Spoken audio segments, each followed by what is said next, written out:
Bueno, ese es el contexto, ¿no es cierto?, internacional. Y esto es lo que hace que América Latina, como siempre, cada vez que Estados Unidos se encuentra muy amenazado, se convierte en la zona fundamental, en la reserva estratégica, ¿no? Fidel lo ha dicho, el Che lo ha dicho tantas veces, todo esto, ¿no? La reserva estratégica en épocas de crisis. En los años 70, cuando Estados Unidos estaba involucrado en Indochina, Vietnam, Laos, Camboya, en esas guerras, ¿qué hace Estados Unidos? Promueve la desestabilización de los frágiles gobiernos democráticos de la región y su reemplazo por dictaduras fascistas o fascistoides en los años 70.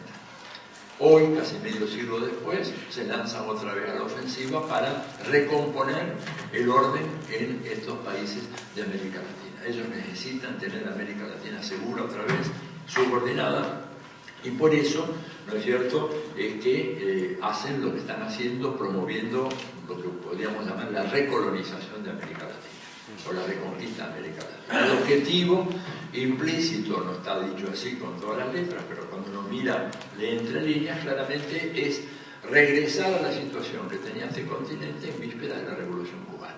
Ese es el objetivo que tienen en este momento.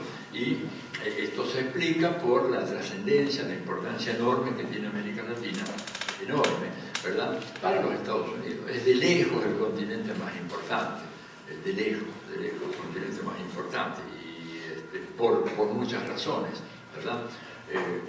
Porque tiene el país con la mayor reserva de petróleo del mundo, que es Venezuela, porque hay además mucho petróleo en Colombia, en Perú, en Brasil, en Argentina, en México, ¿verdad? Hay mucho petróleo ahí, hay mucho gas. Trinidad y Tobago, uno de los países que tiene la mayor reserva de gas del mundo, que es la continuación de la cuenca del Orinoco venezolana, por una parte, país que tiene minerales estratégicos imprescindibles para la industria militar de los Estados Unidos, imprescindibles, no se encuentran en otra parte, esto dicho por los norteamericanos, por la NASA, ¿verdad? Son minerales que tenemos acá en América Latina.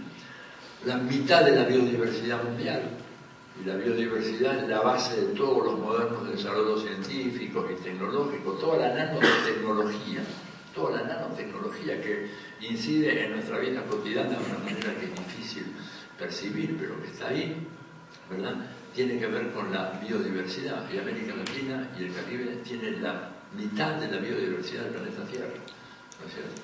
Tenemos el 42% del agua del planeta, con solo el 7% de la población. Y además una capacidad alimentaria que permitiría a estos países de América Latina no solamente dar el alimento que su población necesita, sino poder ofrecerlo para más de 1.000 millones de personas en el resto del mundo. O sea, es un continente clave. Cuando uno dice esto, dice, ¿pero cómo? En la Argentina, en la época de las relaciones carnales, en la época de Menem, se decía que había que someterse a los dictados norteamericanos porque ni la Argentina ni América Latina eran relevantes en el sistema internacional, tenían nada que ofrecer, no tenían ningún atractivo, no tenían ninguna importancia. Bueno, acá lo que hay que decir es que la estrategia de los gobiernos de los Estados Unidos y de sus representantes ideológicos y políticos ha sido muy inteligente, ¿verdad?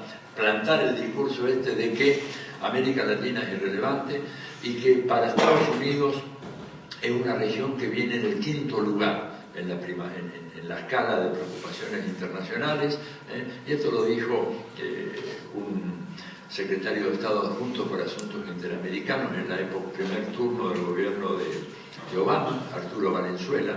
Valenzuela dijo, cuando le preguntaron unos periodistas sobre su opinión de lo que estaba pasando en Ecuador, en el golpe de Estado del 2010, él dijo, mira, el presidente Obama no puede ocuparse de lo que es simplemente un caso de indisciplina policial en un país como Ecuador, dijo textualmente, un acto de indisciplina policial. Y dijo más, dijo, mire, para el presidente Obama, lo primero es ver la situación en Medio Oriente, esa es la situación fundamental, lo que primero le preocupa a los Estados Unidos como región. Segundo lugar nos preocupa Europa, que es nuestra aliado histórica. Tercer lugar nos preocupa China y el Extremo Oriente y Corea del Sur y Corea del Norte con su programa nuclear. En cuarto lugar nos preocupa África Meridional, ¿no es cierto? Porque en África Meridional están Pakistán y Afganistán, que son los dos nidos de los cuales se nutren el yihadismo, el islamismo radical, y en quinto lugar, dijo Valenzuela, vendría América Latina, siempre y cuando nos sucedan algunos acontecimientos en África que posterguen América Latina al sexto lugar de la escala de prioridades. Entonces, imagínense ustedes, un presidente americano no puede estar interesado en lo que pasa en Ecuador con un acto de indisciplina policial. Ese fue el razonamiento. Eso pero no tiene absolutamente nada que ver con la realidad. Porque fíjense qué interesante, cuando termina la Segunda Guerra Mundial, que terminó gracias a la activa y decisiva participación del Ejército Rojo, ¿no es cierto?, ocupando Alemania, destruyendo al ejército nazi, Estados Unidos manda a Moscú a un diplomático excepcional, un señor llamado George Kennan, ¿verdad? George Kennan era uno de los grandes diplomáticos que tuvo Estados Unidos. No fue como embajador, porque él era un académico, un estudioso de las relaciones internacionales. Lo mandan como consejero político. Y el hombre llega allá y al cabo de un año y medio, ¿verdad?, le manda un largo telegrama cifrado al presidente Harry Truman, que fue dado a conocer después como el largo telegrama. O sea, después se publicaría, un par de años después, ¿verdad?, con seudónimo también lo publica en una revista, en Foreign Affairs, el título del artículo es Las fuentes del conflicto soviético. Bueno, ¿qué decía Kennan en ese telegrama cifrado que le manda a Truman? Le dice, mire, la Unión Soviética contribuyó decisivamente como aliado, ¿verdad?, a la derrota del fascismo. Y eso es un acto que le debemos agradecer porque ha sido una parte fundamental en la batalla por la libertad de nuestro pueblo. Pero la Unión Soviética y el comunismo tienen una enorme capacidad de expansión y esa capacidad de expansión ya se está verificando en los países, ¿no es cierto?, vecinos. Se está verificando en la China, se está verificando también en Europa y por lo tanto nosotros tenemos que desarrollar una estrategia de contención. Ahí él da partida de nacimiento para esa expresión, estrategia de contención del comunismo. Porque de lo contrario, sin tal estrategia de contención, el dinamismo impresionante que tiene la Unión Soviética y el prestigio que ha ganado a partir de la derrota del fascismo, su contribución a la derrota del fascismo, harán que gobiernos comunistas proliferen por todo el mundo. Y eso no sería bueno para Estados Unidos ni para la causa de Occidente. Por lo tanto, dice, propongo esta estrategia. Esa estrategia consiste en establecer acuerdos regionales en diferentes partes del mundo para establecer una especie de cordón sanitario controlando la expansividad inherente al régimen soviético. Control sanitario en el sureste asiático, en Europa, en el sur de Asia, por supuesto en África y en América Latina. Estados Unidos adopta esa doctrina, que queda luego con el nombre de la doctrina de la contención, y empieza a elaborar tratados regionales, ¿verdad? Y hacen los tratados del Medio Oriente, del Extremo Oriente, etcétera, etcétera, etcétera. Los dos más importantes, ¿no es cierto?, son el Tratado Europeo, que da lugar al nacimiento de la OTAN, en el año 1949. El nuestro, el Tratado Regional de América Latina, es el Tratado Interamericano de Asistencia Recíproca, el famoso TIAR, ¿verdad? Bueno, el TIAR es el primer tratado que se firma, en 1947. ¿Qué quiere decir esto? Que a la hora de preservar regiones, ¿no es cierto?, de la expansividad del dominio soviético, para usar la expresión de Kennan, la primera región a preservar en América Latina. La primera. Firmaron primero acá el tratado, en 1947, y recién 2 años después Europa. Les importa mucho más América Latina que Europa. Les preocupa mucho más América Latina que Europa. Un gobierno reformista, moderado en América Latina es absolutamente intolerable para los Estados Unidos, aunque sea un gobierno de un pequeño país. Recuerden lo que pasó en Granada, 1983. Granada, un país que en ese momento tenía una población que no llegaba a 80.000 habitantes. una pequeña isla en el Caribe, 300 y tantos kilómetros cuadrados, un poco más que la ciudad de Buenos Aires.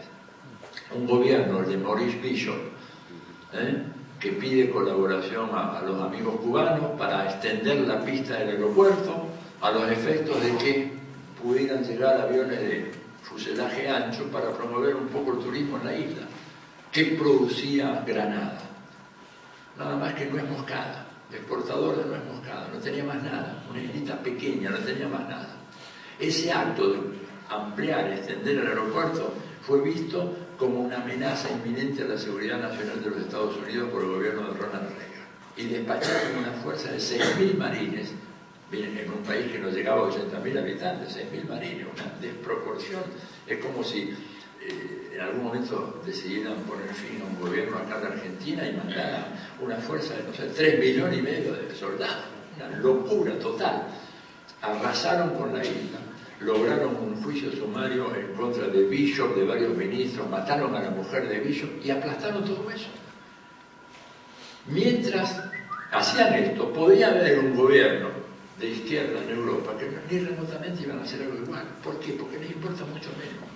Les importa mucho menos, aunque les parezca mentira, yo les pido por favor pónganse esto en la cabeza, les importa mucho menos perder un país europeo que perder una pequeña isla en América Latina. Y esta señora Victoria Nuland, cuando estuvo allá en la Plaza Maidan de Kiev, repartiendo las botellitas de agua y los panecillos y todo lo demás, en un momento determinado se junta con el embajador de Lituania, hablan por teléfono, y esa comunicación telefónica quedó grabada y después se hizo pública, ¿verdad? Hay que tener mucho cuidado con los celulares, ¿verdad? Y el lituano le dice, pero ¿no les parece que están avasallando demasiado a este país y que Europa va a sufrir? Y la reacción de la señora Nuland fue que se joda Europa. Lo dijo así, fuck Europe, dijo la tipa. No le importa nada. ¿Qué le importa Europa? Pero Granada, en el Caribe, eso son otras cosas. Nicaragua, ¿no es cierto? También en esa década se temía, decían, Nicaragua es un foco de desestabilización regional que puede proyectar una invasión por tierra a los Estados Unidos. Eso está en textos militares escritos por los americanos, ¿verdad? Una invasión por tierra a los Estados Unidos, por lo tanto, peligro a la seguridad nacional. Y ahora, el año pasado, de Obama, otra vez, declarar Venezuela una amenaza inminente y excepcional a la seguridad nacional de los Estados Unidos. Entonces digo, tengamos claro eso. En función de eso, ataque a estos gobiernos. ¿Cómo se hace el ataque? Y bueno, a través de nuevas metodologías, no es el ataque tradicional. Hoy en día, digamos, ya no hace falta para derribar un gobierno la intervención militar. Hoy en día, la famosa teoría del golpe blando ha demostrado su eficacia. Ellos trataron desde el principio de recomponer. ¿Apostaron al golpe militar cuándo? Yo creo que la última vez que apostaron al golpe militar fue el 2002, en abril de 2002 en Venezuela. Y no les funcionó. Vieron que no les funcionó. Y a partir de ahí cambiaron. O sea, el capitalismo es un sistema que tiene esta enorme capacidad de aprendizaje y de recomposición y de respuesta. Vieron que por ese camino no podían avanzar, entonces, bueno, hay toda una nueva teorización. Ellos tienen enormes cantidades de intelectuales, académicos que pueden poner esto en papel, en fórmulas concretas. Aparece toda esta teoría del golpe blando, del poder ideológico, y entonces ahora esto es, se puede hacer este golpe por la vía de una vía de carácter institucional. Y eso se escenificó primero en el caso de Honduras, con Zelaya, y luego en el caso del Paraguay, con Lugo, y ahora en Brasil. En Brasil han perfeccionado la metodología de una manera extraordinaria. En Brasil hay un trípode, jueces corruptos, políticos corruptos, más prensa corrupta, terrorismo mediático, con un potencial de fuego fenomenal, capaz de debilitar a cualquier gobierno. Y es lo que están haciendo en este momento, entonces, como parte de esta gran campaña. Yo quería, a partir de esto, no sé, me estoy excediendo demasiado, pero me parece que vale la pena como material, como insumo. Pero bueno, ¿qué pasó entonces con esta América Latina tan importante para ellos y a la cual han tratado de contener desde tiempos inmemoriales. Yo siempre digo que el tema, por ejemplo, la misión de control territorial sobre América Latina ya se hace manifiesto con el segundo presidente de los Estados Unidos, John Adams, que en uno de sus principales discursos del Congreso, no sé si fue el primero o el segundo discurso, ya declara la necesidad de que Estados Unidos incorpore definitivamente a Cuba a su jurisdicción. O sea, esto creo que fue en 1784 o 1785. O sea, no había ni siquiera nacido el tatarabuelo de Fidel. Y ya estaban ellos con la idea fija de apoderarse de Cuba, ¿no es cierto? Y a partir de ahí, como después decía Martí, a partir de ahí proyectar toda su influencia sobre el Caribe y sobre Centroamérica y Sudamérica. Entonces, ¿cuáles son estas constantes a las cuales Washington ha sido absolutamente fiel a lo largo más de 2 siglos? Primera constante, América Latina es nuestra y no podemos admitir la presencia de ningún poder extracontinental operando en esta región. América Latina es parte de una gran isla, la isla americana que va desde Alaska a Tierra del Fuego, y la seguridad nacional de Estados Unidos solo se puede garantizar si no tenemos ahí ninguna fisura. Si hay un gobierno, por pequeño que sea el país, que de alguna manera muestra un quiebre, una fractura, esa es la filtración del dique por el cual entrará el agua que finalmente romperá el dique. Por lo tanto, este continente tiene que estar herméticamente sellado, no puede haber gobiernos que conspiren contra el predominio de los Estados Unidos o que debiliten nuestra seguridad nacional. Primera constante es esa, ¿verdad? Y segunda constante de la diplomacia norteamericana en la región es impedir o sabotear cualquier proceso de integración, de unión, de articulación de los países del área. Es más, mantener viva la discordia permanente entre ellos. Y si no existe, la vamos a inventar. Esta es la segunda constante diplomática, ¿verdad?, de los Estados Unidos. Y ellos han sido muy fieles a todo esto. Por eso, cuando comienza este nuevo ciclo, de finales del siglo pasado, que si hay que ponerle una fecha, digamos, habría 2 fechas posibles. Una primera es decir, bueno, 1 de enero del 59, el triunfo de la Revolución Cubana abre ya un periodo de rebelión continental. Ese periodo, pero, termina siendo aplastado por las dictaduras militares de los 70. Y prácticamente luego de eso, las dictaduras son derrotadas o salen del poder sin una derrota, ¿verdad?, pero tienen que abandonar el poder. Viene todo este proceso democrático, así muy frágil, muy débil en América Latina, y luego toda la onda del neoliberal, la onda de la globalización, en donde para ganar elecciones había que declarar la fidelidad al consenso de Washington. Así ganó Menem en la Argentina, Fernando Enrique Cardoso en Brasil, Salinas de Gortari en México, en Perú, Fujimori, Toledo, todo, Sanguinetti en Uruguay. Viene todo ese periodo en donde aparentemente América Latina ya, bueno, se integraba al mundo, se decía ya, es una terminología que se usa mucho en la Argentina, la derecha argentina, que la Argentina vuelva al mundo, ¿no?, que América Latina vuelva al mundo. ¿Cómo volvía al mundo? Entregándose a las redes de la globalización. Y todo eso hizo atenuar la influencia que la Revolución Cubana había tenido, ¿verdad?, desde el 1 de enero del 59, y parecía que el ciclo estaba agotado. Por eso digo, esta fue una primera fecha. Pero el ciclo reaparece con fuerza en diciembre del 99, cuando triunfa Chávez en las elecciones presidenciales de Venezuela de ese año.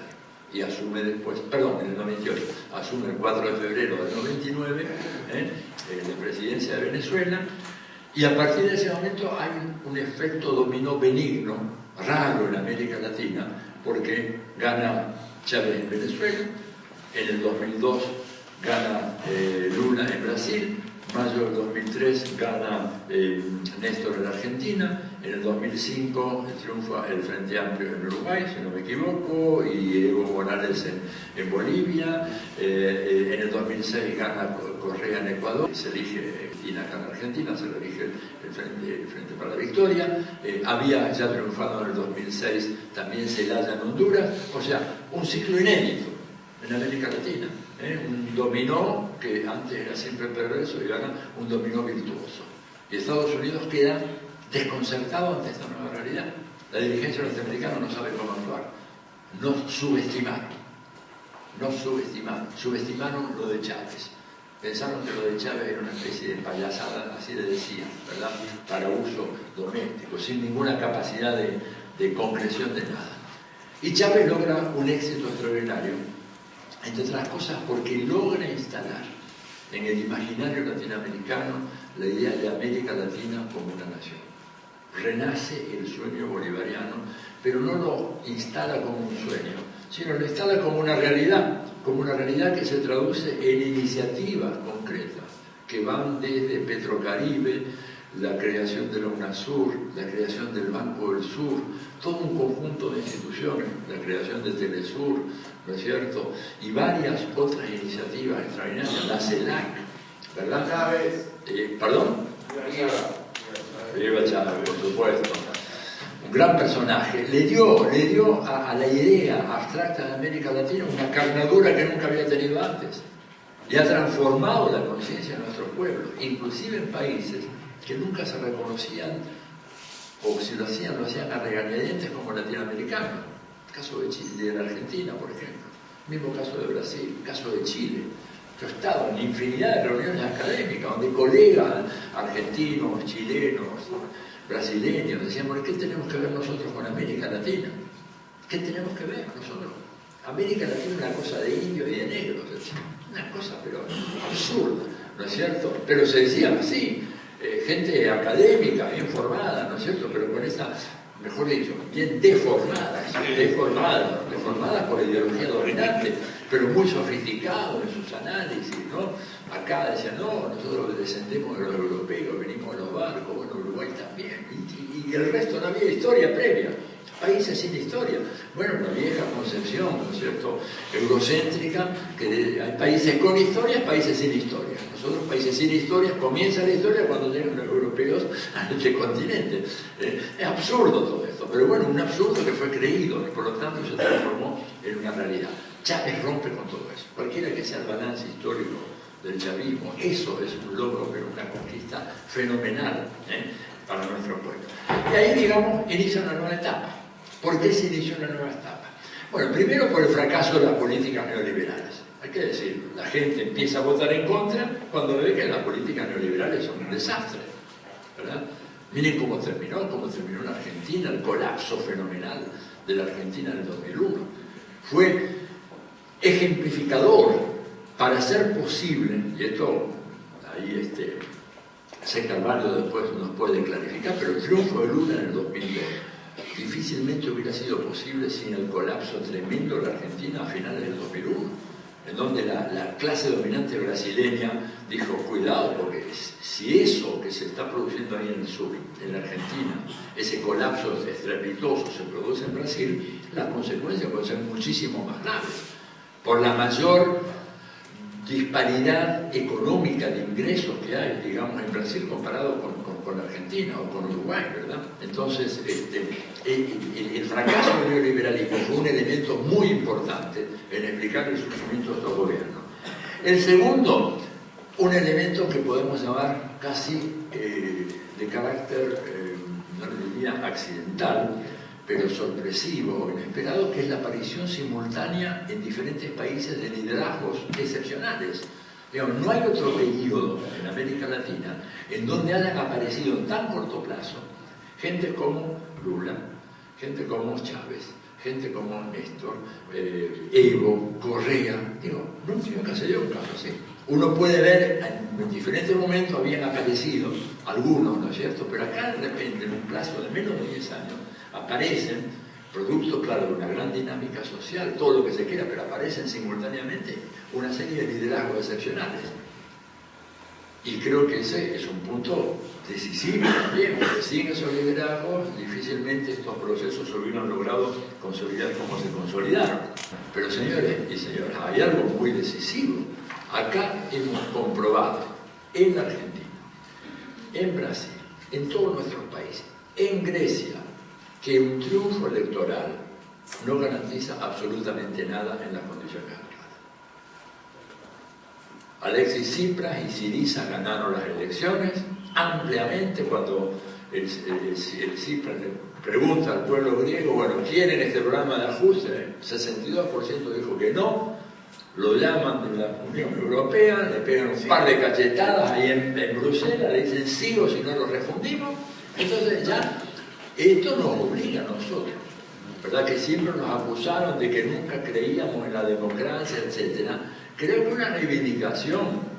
Creo que no tenemos por qué creer demasiado en el capitalismo democrático, en la democracia capitalista, porque se demuestra en los hechos, la historia ha demostrado de que eso sirvió mientras esos regímenes no atentaran contra los intereses del capital. Cuando esos regímenes empezaron a atacar a los intereses del capital, la democracia fue rápidamente cancelada. Por eso creo que se abre hoy otra discusión acerca de si no es necesario repensar una vía no institucional, ¿no es cierto?, al poder en América Latina. O estrategias de defensa, no necesariamente institucional, que por ejemplo creo yo fracasaron en este momento en Brasil, como para defender desde la calle aquello que las instituciones otorgan desde arriba. Yo creo que esto es un tema fundamental, defender desde la calle, desde la movilización, desde la organización popular, aquello que la democracia no nos garantiza. Y este me parece que es un tema fundamental. Entonces, esto que tenían en común estos gobiernos, todos llegaron al poder vía elecciones, ¿verdad? Todos desarrollaron un discurso muy antineoliberal, todos se hicieron cargo de la deuda social, cualquiera que sea el balance final de estos gobiernos, no hay duda de que enfrentaron la problemática social con mucha fuerza. Y todos fueron gobiernos latinoamericanistas, y esto me parece muy importante. Y quiero decirlo porque yo tengo visiones que pueden ser a veces críticas, pero son inspiradas en una crítica fraterna para que no nos vuelva a pasar lo mismo. Estos gobiernos, ¿no es cierto?, a pesar de los muchos errores cometidos, yo quiero dejar claro de que sus aciertos históricos fueron superiores a sus errores. Sus aciertos históricos fueron superiores a sus errores. Y me parece importante tener esto claro, porque de lo contrario, ¿no es cierto?, cuando hagamos el necesario ejercicio de autocrítica, podemos pensar de que realmente fue una suma de desastres. No fue así. Ahora, eran gobiernos muy diferentes. Una cosa eran los gobiernos bolivarianos, Venezuela, Bolivia, Ecuador, que se propusieron un horizonte de carácter postcapitalista. Plantearon el summa causai, o el vivir bien, en Bolivia, en Ecuador, o el socialismo bolivariano, en las comunas, en Venezuela. Y por otra parte, los gobiernos del Cono Sur, Argentina, Brasil y Uruguay, el horizonte histórico era otro. Era capitalismo serio, o capitalismo racional. Las declaraciones de los presidentes iban todos por ahí, ¿verdad? Pero tenían un común denominador esta idea latinoamericanista, ¿verdad? La importancia de hacerse cargo de la agenda social y todo lo demás. Y bueno, Estados Unidos reaccionó frente a eso. Estados Unidos reaccionó frente a eso, ¿no es cierto? En condiciones como las actuales tenía que haber una recuperación de América Latina. Gobiernos que llegaron y que se encontraron con que la tarea de trascender el capitalismo, e incluso diría trascender el modelo neoliberal, era más fuerte, era más dura de lo que se pensaba. Y ahí hubo lo que yo diría una continuación de la tradicional subestimación que tuvo la izquierda de las tareas de refundar una sociedad a lo largo de una línea de carácter postcapitalista. Y digo esto porque, por ejemplo, el mismo Marx, los mismos Marx y Engels, en más de una vez manifestaron un entusiasmo y un optimismo desmedido acerca de las posibilidades de trascender el capitalismo. El manifiesto comunista en 1848, eso queda muy claro. Después, en el nuevo prólogo, en algunos de los prólogos sucesivos, en el de 1872, Marx y Engels dicen, bueno, nos equivocamos en esto. Mismo Marx, los prólogos sucesivos a la lucha de clases en Francia, cuando él no le daba mucho posibilidades al bonapartismo, al gobierno de Luis Bonaparte, dicen, nos equivocamos en eso. Toda la dirigencia soviética en el 17 pensaba que la construcción de un orden postcapitalista estaba prácticamente a la vuelta de la esquina. Hubo una subestimación de que esta enorme capacidad de recomposición del capitalismo, que resulta que no es tan difícil de derrotar, que parece que está muerto, pero renace, como el ave fénix, renace de las cenizas. Entonces, es una empresa muy difícil. Y lo mismo, ¿verdad? Yo creo que se ocurrió cuando se pensó que, bueno, podía haber un tránsito rápido hacia una nueva matriz productiva postcapitalista en los países de América Latina. Y ven ustedes que hay todo un debate, muchos compañeros que dicen, bueno, estos gobiernos fueron gobiernos extractivistas, fueron gobiernos que no tuvieron en cuenta la necesidad de preservar a la madre naturaleza, etcétera, etcétera, etcétera. Y se dice, no cambiaron la matriz productiva. Chávez no cambió la matriz productiva, Correa no cambió la matriz productiva, Evo no cambió la matriz productiva, pero bueno, veamos las experiencias históricas. Hubo dos países que cambiaron las matrices productivas de una manera exitosa, con los costos sociales que eso tiene dentro del capitalismo. Primer país, Corea del Sur. Sí, cambió la matriz productiva. Demoró casi 40 años. Y buena parte de eso fue bajo periodo de una férrea dictadura militar. Cambiaron la matriz productiva. Era un país absolutamente dependiente de la producción del arroz, viviendo al borde de la subsistencia. En el año 1957 Corea tenía un ingreso per cápita que era la 10ª parte del que tenía la Argentina o Uruguay. La 10ª parte. Hoy en día Corea del Sur, ¿no? Corea del Sur estaba hablando, yo sí dije Corea del Sur tiene un ingreso per cápita que es el doble o más del de la Argentina o Uruguay. El único país que logró trascender la frontera entre el subdesarrollo y el desarrollo. No hubo otro. En el tercer mundo no hubo otro país. 40 años le demoró el cambio de la matriz productiva convertirse de un país agrario tradicional, dependiente, subdesarrollado, en una potencia industrial. 40 años. Y el otro caso de Gran Bretaña, que entonces ya casi es una involución. Una Gran Bretaña que se reconvierte en una potencia financiera, desindustrializándose. Y ahí tuvo que venir la tacha, la represión de la huelga de los mineros, ustedes recordarán toda la violencia, la fuerza, 25 años de ese proceso. Evo no lo hizo en 10 años, en condiciones muchísimo más difíciles, ¿no es cierto? Entonces, fíjense la injusticia a veces de estas acusaciones. Chávez no lo hizo. ¿Cómo salir de la renta petrolera sin un periodo histórico de 20, 25, 30 años? Y sin tener además la agresividad y la virulencia y la desestabilización de Estados Unidos. Porque aquel cambio de la matriz productiva de Corea del Sur se hizo con el beneplácito de Estados Unidos. Y acá le piden que estos gobiernos, con la agresividad de los Estados Unidos, logren lo mismo en un plazo de 2, 4, 6 años, fijado por el cronograma electoral. ¿Cómo se puede hacer eso? No se puede hacer. A ver, cerrando un poco el círculo, creo que es importante en todo este marco, entonces, dar una discusión sobre las limitaciones que tuvieron estas experiencias de gobierno, ¿verdad? Y en primer lugar, diría yo, despejar algo que yo veo con mucha preocupación, sobre todo en Argentina, que es que se le atribuye al poder mediático la capacidad de haber frustrado estos procesos y habernos ocasionado ahora el retroceso tremendo que significó la derrota de Scioli y el triunfo de Macri en la Argentina, ¿verdad? La prensa ha sido siempre un factor muy importante, hoy es cada vez más, pero con la prensa en contra ganó Lula, con la prensa en contra ganó Néstor, con la prensa en contra ganó Correa, ganó Evo, ganaron todos con la prensa en contra. Entonces ahora tampoco pensemos de que, porque la prensa está en contra, ya no se puede ganar. Yo creo que ese es un elemento muy importante. Y además, como escribió Álvaro García Linera hace poco, ¿verdad?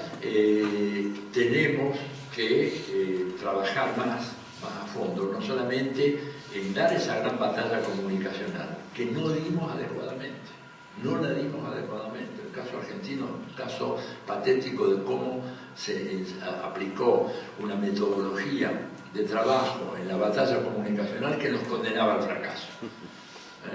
Y los que están acá los argentinos que conocen más de cerca esta experiencia, no se podía competir o combatir a Clarín haciendo un anti-Clarín. Y lo que hicimos fue un anti-Clarín. El 678, un programa de televisión, era un anti-Clarín. Todos los días hablando del dueño de Clarín o del gerente principal, un señor Manieto, que era un tema que no le importaba absolutamente a nadie. Ni conocían a este personaje y lo único que hicieron fue simplemente desviar la atención, ¿verdad? Además con un estilo comunicacional que no lograba realmente penetrar en las masas, en donde lo que penetró fue el otro, el gran discurso de la derecha, que instaló la idea de que el cambio es bueno y positivo de por sí, sobre todo en estos países que habían instalado algo diferente. Y por eso acá, después de múltiples investigaciones psicosociales, el comando de campaña de Macri dijo: el nombre de esto tiene que ser Cambiemos.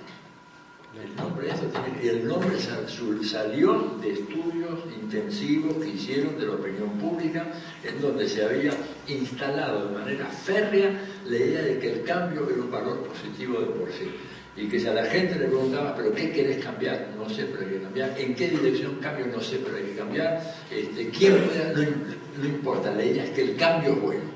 El cambio es lo joven, lo fresco, lo juvenil, lo novedoso, y eso era lo que se necesitaba. Se instaló la idea muy fuertemente. Por eso en Bolivia también triunfa, digamos, la propuesta contraria a Evo, de no permitirla que Evo se presente, ¿no es cierto?, como candidato en la próxima elección presidencial, la reforma constitucional que lo hubiera autorizado. A pesar de que el 65% de la población en Bolivia dice que Evo ha sido el mejor presidente de la historia. Sin embargo, cambiemos, hay que cambiar, ¿se dan cuenta? O sea, creo importante eso. Y creo importante marcar entonces de que esa batalla hay que darla de otra manera, y evitar, digamos, otro yerro que fue fundamental, que fue la idea de pensar de que la expansión del consumo creaba hegemonía política. Esa me parece que fue una idea fatal. La idea de que expansión de consumo crea hegemonía política, y eso fue un yerro gigantesco en el cual incurrieron casi todos nuestros países y estos gobiernos, ¿verdad? ¿Y eso por qué? Bueno, porque la expansión de consumo, si no va acompañada de un intenso proceso de educación política, de formación política, lo genera consumismo, no comunismo, sino consumismo. Se parecen pero no son lo mismo, son muy diferentes. Genera consumismo, ¿verdad? Genera la exaltación de los valores individualistas del capitalismo. Y además genera un fenómeno que los sociólogos han estudiado hace por lo menos 80 años. Hay investigaciones abrumadoras que demuestran de que esta expansión del consumo, sin estar acompañado por un proceso de formación y educación política, lo que hace es que instala como grupo de referencia conductual a los sectores medios establecidos. Y por lo tanto, tipos que no son clase media. Lula lo dijo muy bien en una charla allá en Cuba en el 2012, en la Feria del Libro, dijo: se me dice que yo he creado clase media. No, dice, lo que hemos logrado el gobierno es que los trabajadores más pobres de Brasil sean menos pobres, tengan un poco más de ingreso. Pero la derecha brasileña es tan brutal, lo dijo textualmente así, dijo: si ven a un negro tomando un avión, para ellos es una afrenta a su dignidad personal, dice. O si ven a un mulato comprándose un carro, es una afrenta a su dignidad personal como clase. No lo admiten, ¿verdad? Pero no es que se convirtieron en clase media. Gente que tiene un poco más de recursos, pero ante una avalancha publicitaria, ¿no es cierto?, propagandística como los que hay, tienden a actuar como esos sectores medios. Y yo lo experimenté en Venezuela, haciendo un seguimiento a la campaña del 2013, ¿verdad? Y estar ahí con algunos amigos sociólogos, y fuimos a diversas manifestaciones. Una de ellas, la manifestación de Capriles, a ver quién estaba ahí.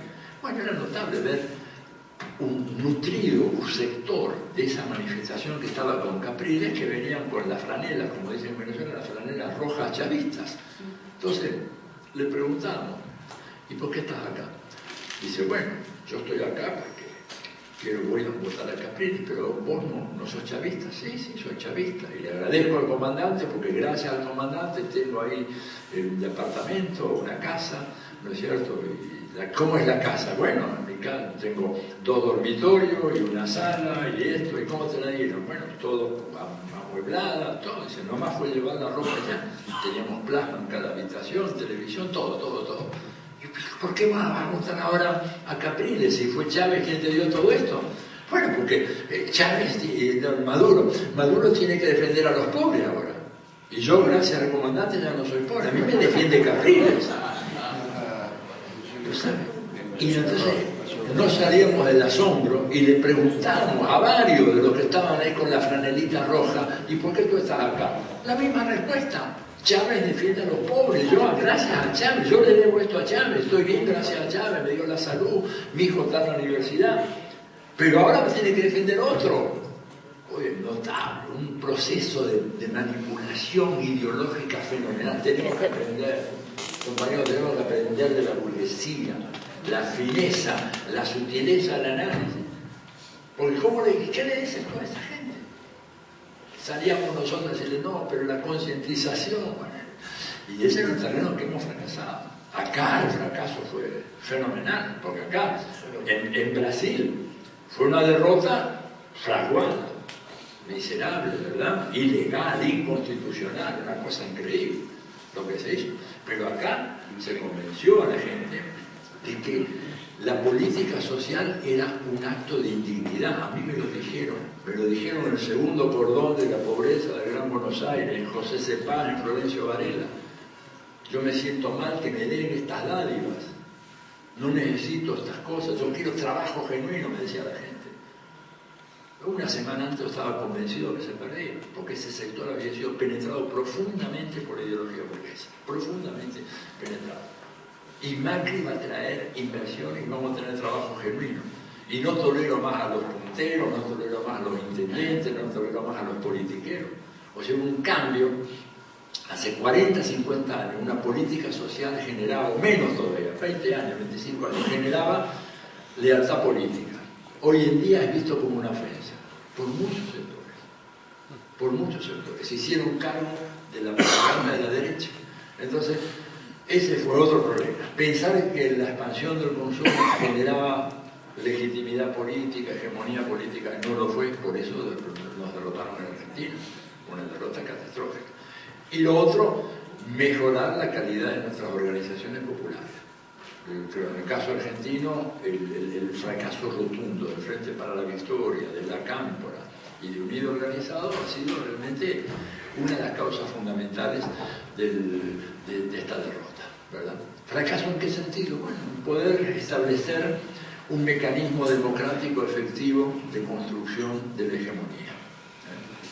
Y esto se verificó muy bien en la imposición arbitraria de candidaturas que eran candidaturas condenadas al fracaso. Un estudiante de ciencia política de primer año podía decir con absoluta certeza, señores, una fórmula kirchnerista pura en la Argentina no puede ganar.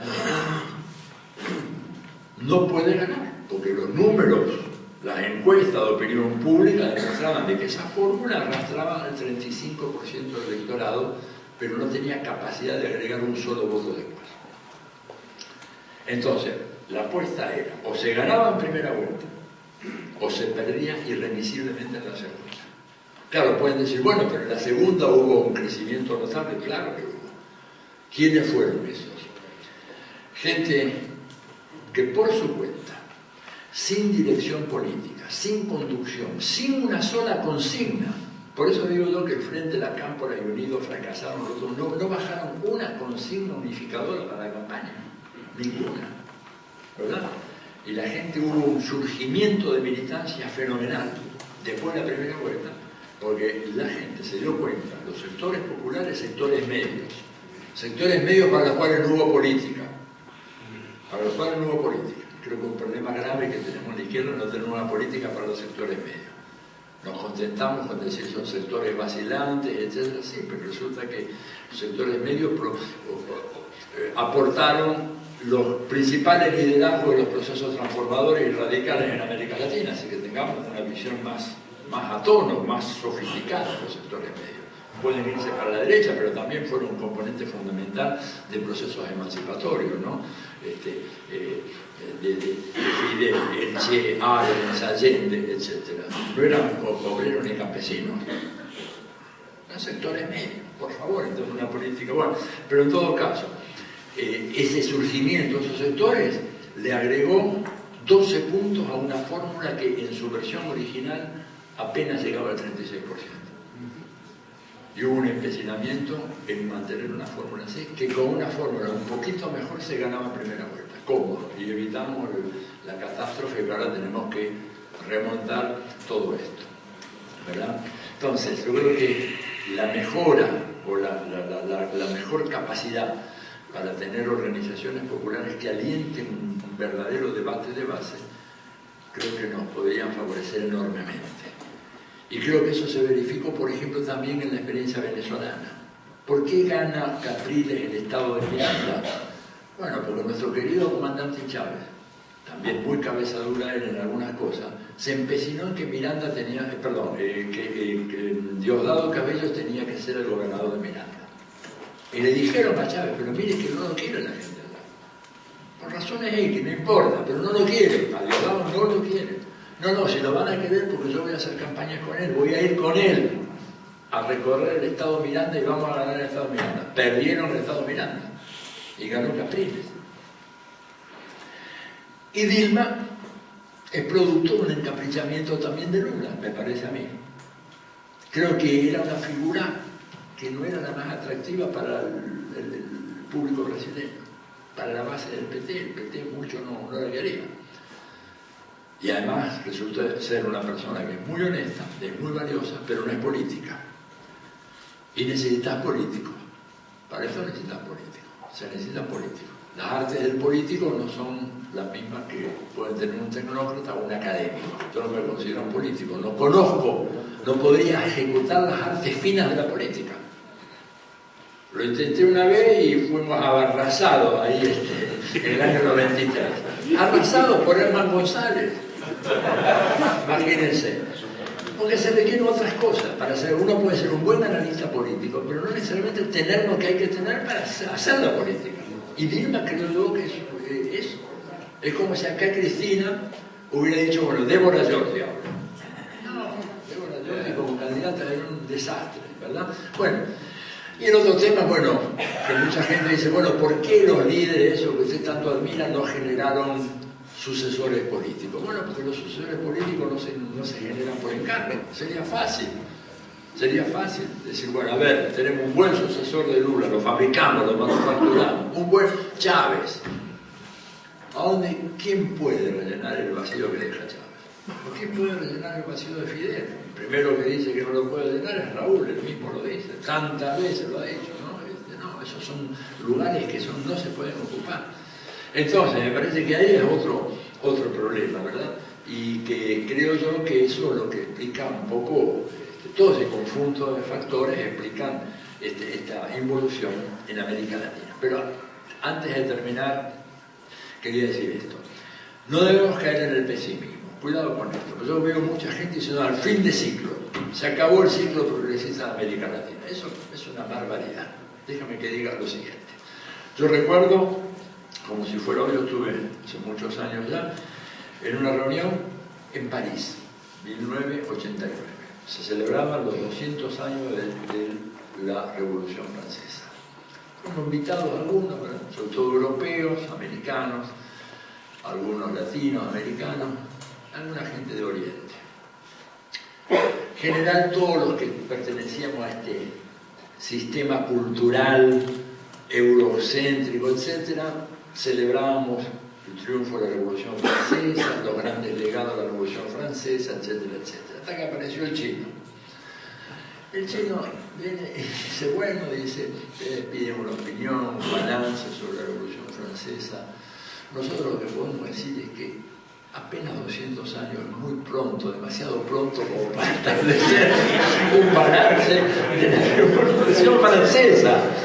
200 años, nos quedamos pero asombrados. El tipo dijo, claro, porque ¿cómo se puede saber hoy? Y empezamos a pensar, ¿no? Nosotros, bueno, es cierto, ¿cuál fue el balance? A ver, ¿El balance quién es? ¿Fue De Gaulle o, por ejemplo, hoy no estaba en esa época, Sarkozy? ¿El balance cuál es? ¿El Partido Comunista Francés, uno de los más grandes, fuera de la Unión Soviética? ¿O el balance es el Frente Nacional de Jean-Marie Le Pen? ¿Cuál es el balance? ¿El mayo del 68 o después la reconversión hacia el neoliberalismo de los principales ideólogos del mayo del 68? ¿Cuál es el balance? El chino tenía razón.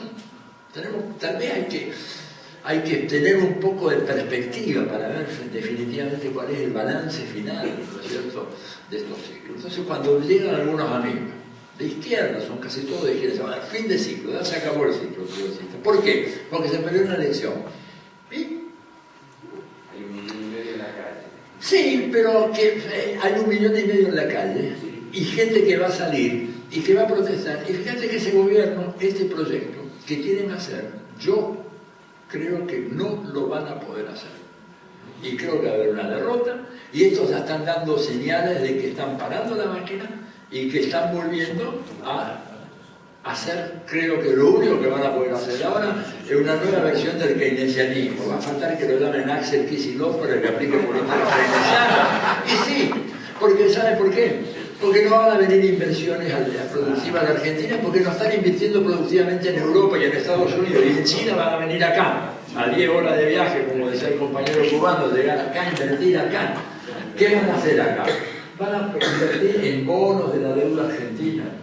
Y con esos bonos, el amigo Macri va a hacer obra pública, va a hacer keynesianismo de derecha, como han hecho varios gobiernos. Si no es un invento argentino, que lo van a hacer.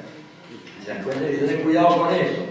Por eso que ni predicar el fin de ciclo, ni tampoco decir de que esto se cae en un año. No volver a cometer el error de la subestimación que se hizo de la derecha, porque esta no es la vieja derecha latinoamericana. Es una derecha diferente. Por lo menos en la Argentina es muy diferente. Y fíjense que, por ejemplo, en diarios como La Nación, muy importante, comienzan a aparecer cada vez más opiniones de gente que dicen de que el populismo sigue vivo en la Argentina. Hay una nota que me llamó mucho la atención hace una semana, ¿la vieron? La de Alberto Venegas Lynch, dice: el populismo no cede.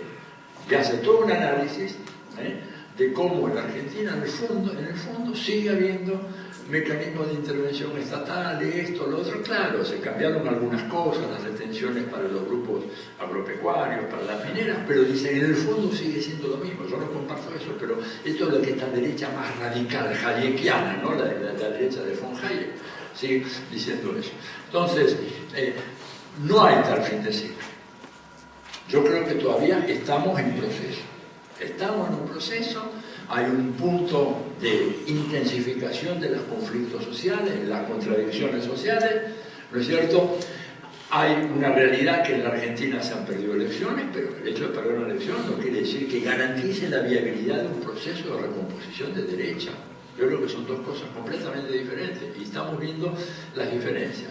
Y creo que la Argentina, siendo el caso más preocupante, porque acá se produjo dentro del marco legal, pero digamos, en Bolivia, Evo tiene el gobierno para casi 3 años más. En Ecuador, las candidaturas de Alianza País le sacan cualquiera de las dos, la de Lenín Moreno o la de Jorge Glass, le sacan 30 puntos de ventaja a los mejores candidatos de la derecha.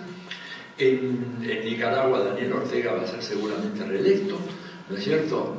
En Venezuela la moneda está en el aire, veremos de qué lado cae, pero no es fatal decir que va a caer necesariamente del lado de la reacción. Y en Brasil vamos a ver qué pasa, porque esto es una historia que recién empieza, son los primeros minutos de una historia. Y yo creo que allá va a haber en Brasil una fuerte reacción popular. No va a ser fácil, ¿verdad?, que este gobierno reaccionario, usurpador, pueda imponer su proyecto. Temer tiene intención de voto de 1% para el año 2018, contra 21% de Lula y creo que 18% de Marina Silva, más o menos son las cifras. Aécio Neves tiene 8%, o sea, la derecha brasileña no tiene cómo prevalecer en elecciones. ¿Y qué van a hacer? Golpes institucionales permanentes, uno tras otro, entonces. No pueden ganar elecciones, no las van a ganar. Ni acá podrían haber ganado si hubiéramos actuado con inteligencia, ¿verdad? Entonces, creo que hablar de fin de ciclo es muy prematuro. Habrá que ver cómo se mueven las cosas y sobre todo conservar algunas ideas claras acerca de cómo movernos en este escenario político, que es muy complejo, pero que está lejos de haber sido saldado y terminado. Yo creo que es un ciclo que tiene ahora nuevos desafíos, peligros nuevos, ¿no es cierto?, pero al mismo tiempo nuevas potencialidades si es que podemos metabolizar las experiencias, aprender de estas experiencias y poder evitar la reiteración de errores como los que hemos cometido en el pasado y que tanto nos han costado. Bueno, yo dejaría aquí y pido perdón porque me he extendido enormemente, pero